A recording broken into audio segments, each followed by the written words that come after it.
Okay, तो credit card और zero balance bank account के डिवैल्यूएशन का दौर अक्टूबर में भी जारी है। ये 1 अक्टूबर की ईमेल है जिसमें आप देख सकते हैं कि as Federal Bank credit card जो जुपिटर के साथ पार्टनरशिप में जुपिटर का ओरिजिनल क्रेडिट कार्ड था, ये रुपए वाला नहीं है, ये ओरिजिनल है वीज़ा वेरिएंट वाला। उसके ऊपर लाउंज एक्सेस की फैसिलिटी मिलती थी, उसको डिसकंटिन्यू कर दिया गया है।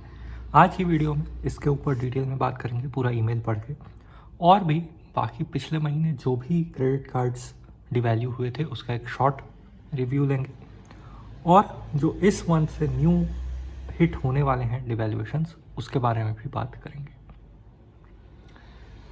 मेन वीडियो में जाने से पहले एक बात क्लियर कर देना चाहता हूँ, बैंक की तरफ से इसका ये कहना है कि पर्सनल क्रेडिट कार्ड्स होते हैं और बिजनेस क्रेडिट कार्ड्स होते हैं। अगर आपका बिजनेस पर्पस का यूज़ है तो आप प्लीज़ बिजनेस क्रेडिट कार्ड्स लिया करो, जैसे HDFC का बिज ग्रो, ये सब आपने नाम सुने होंगे, बिज ब्लैक है ना।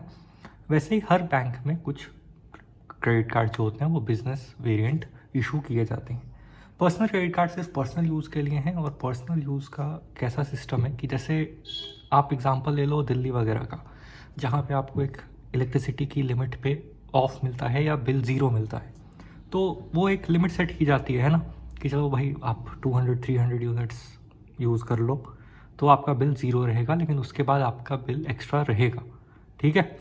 वैसे ही ये पॉइंट लेके आए हैं डिवैल्यूएशन के बाद फेयर यूजेज पॉलिसी, मतलब कि एक इंसान पर्सनल यूज़ में क्या खर्च कर सकता है क्या नहीं, उसकी एक लिमिट सेट करने की एक तरह से इन्होंने कोशिश की गई है। ये डिवैल्यूएशन की कैटेगरी में नहीं आता है, लेकिन हाँ एक तरह से डिवैल्यूएशन ही है, ठीक है। इसका एक बेनिफिट क्या होगा यूज़र्स को, ऐसे तो नहीं लग रहा होगा, लेकिन बेनिफिट ये होगा कि रिवॉर्ड पॉइंट्स जो बैंक दे रहे हैं वो लंबे टाइम तक रिवॉर्ड प्रोग्राम्स वो सस्टेन कर पाएंगे, मतलब वो चल पाएगा, आपको भी कुछ एक्स्ट्रा बेनिफिट्स मिलते रहेंगे। नहीं तो फिर वैसा ही होगा जैसे rent payments, gold payment, government payments, tax payment, सबके ऊपर रिवॉर्ड पॉइंट्स बंद कर दिए गए हैं, वैसे ही आपको हर कैटेगरी पर रिवॉर्ड पॉइंट्स बंद कर दिए जाएंगे। तब तो फिर मतलब फिर क्या ही फ़ायदा रहेगा क्रेडिट कार्ड का, सिवाय इसके कि आपको पेमेंट के लिए कुछ एक्स्ट्रा 15-20 दिन 30 दिन मिल जाए। खैर, सबसे पहले जुपिटर के ऊपर तो मेन बात हो गई, इसमें कुछ नहीं, आपको भी ईमेल आया होगा अगर आप ये वाला क्रेडिट कार्ड यूज़ करते हो तो। इसमें क्या दिया हुआ है सिंपल कि lounge access passes are being discontinued. कब से डिसकंटिन्यू हो रहा है, क्या हो रहा है, तो ड्रीम फोक्स के साथ पार्टनरशिप में डोमेस्टिक लाउंज एक्सेस ये देते थे, 31 अक्टूबर से ये बंद कर दिया गया, मतलब 1 महीने का आपको टाइम दिया गया है। If you are eligible for a lounge access pass please claim it before this date. अगर आप एलिजिबल हो अभी भी तो प्लीज़ इसको क्लेम कर लो। हाउ टू क्लेम योर पास, तो आपको support@jupiter.money के ऊपर ईमेल डालना है, ठीक है। ये इनका एक सपोर्ट का चैनल है, नहीं तो इनका एक ऐप में भी चैट बेस्ड सपोर्ट है, उसके ऊपर भी आप अपना इशू रेज कर सकते हो, ठीक है। क्या आप एलिजिबल हो पास के लिए या नहीं, तो इनका एक स्पेंड बेस्ड क्राइटेरिया था, टर्म एंड कंडीशन पे क्लिक करके एक बार चेक कर लेते हैं।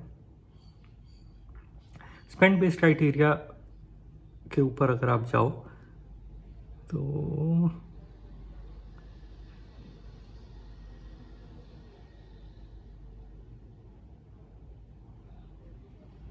भाई इन्होंने तो अपने सारे, अब पूरे MITC में से इंसान कहाँ ढूंढता फिरेगा।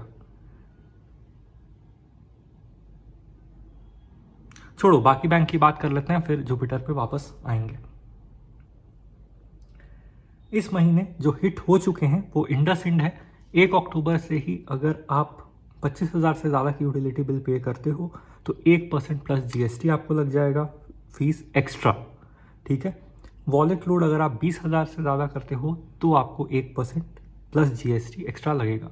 ये सारे चार्जेस में इशू क्या है कि ये इंटायर अमाउंट पे लगेगा, मतलब अगर आप 25,000 तक खर्च करते हो तब तो चार्जेस ज़ीरो हैं, लेकिन आप जैसे ही 25,000 1 रुपये खर्च करोगे तो 1 रुपये पे चार्जेस नहीं लगेगा, पूरे के पूरे 25,000 1 रुपये पे चार्जेस लगेगा।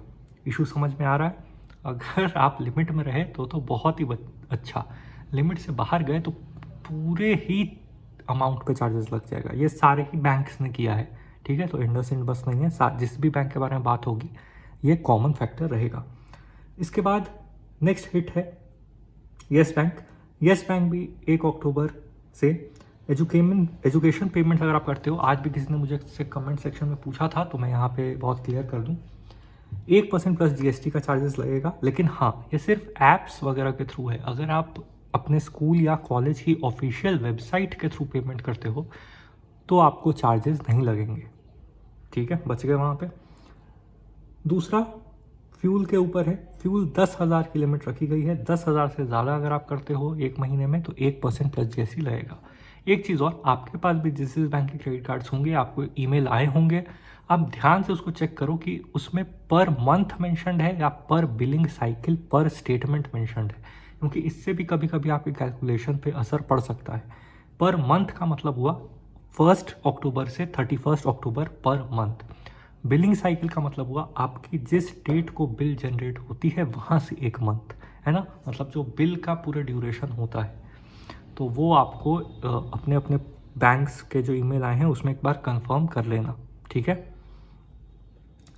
इसके बाद आते हैं 15 अक्टूबर से आपको लग रहा है RBL के ऊपर। RBL का भी फ्यूल वाला ही सिस्टम है, 10,000 का ही, और एजुकेशन का ही सिस्टम है। तो इन्होंने थोड़ा बहुत येस बैंक से ही ट्यूशन लिया है लगता है। एजुकेशन और फ्यूल दोनों के ऊपर 1% प्लस GST। फिर से सेम नियम कि अगर आप ऐप्स के थ्रू करते हो तो ही आपको चार्जेस लगेंगे, अगर आप ऑफिशियल वेबसाइट के थ्रू करते हो तो आपको चार्जेस नहीं देने होंगे। इन्होंने भी यूटिलिटी बिल पेमेंट्स पे लगाए हैं, लेकिन इंडसइंड से डबल लिमिट दी है 50,000 तक की। मतलब इंडसइंड में सिर्फ 25,000 तक की अपर कैपिंग है, लेकिन इसमें आप 50,000 तक का बिल पेमेंट कर सकते हो। तो यहाँ पे ये थोड़े जेनरस दिखें। लास्ट में आते हैं SBI, जो एक महीने का पूरा टाइम दे रहा है। 1 नवंबर से उसके ऊपर चेंजेस होंगे।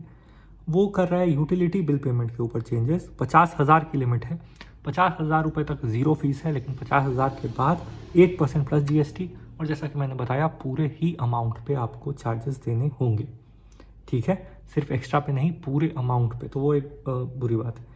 PNB के ऊपर तो 50% का डिवैल्यूएशन आया है, समझ रहे हो, आधा कर दिया गया है उसको सीधे।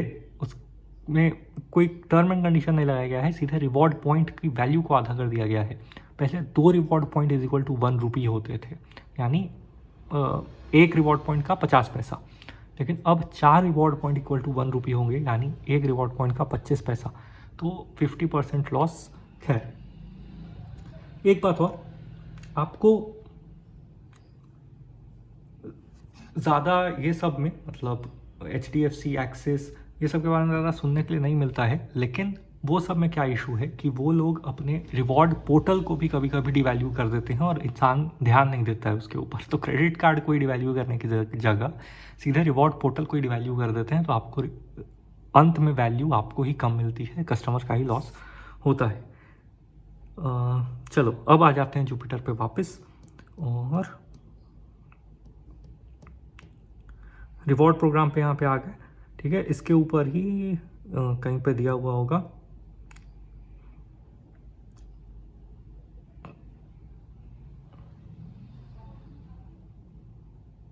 वह MCC की लिस्ट यहाँ पे है। MCC की लिस्ट अगर किसी को देखनी है तो मैं यहाँ पे आपको स्लो कर देता हूँ, ये देख लो, बहुत अच्छे, बहुत अच्छे।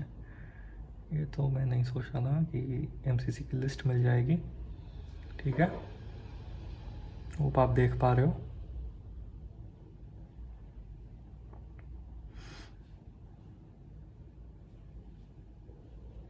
ये है लाउंज एक्सेस का जो नियम कानून की बात कर रहे थे।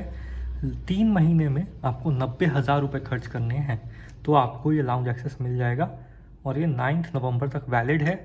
ठीक है, इतना ही रखते हैं, नेक्स्ट अपडेट के साथ फिर मिलेंगे।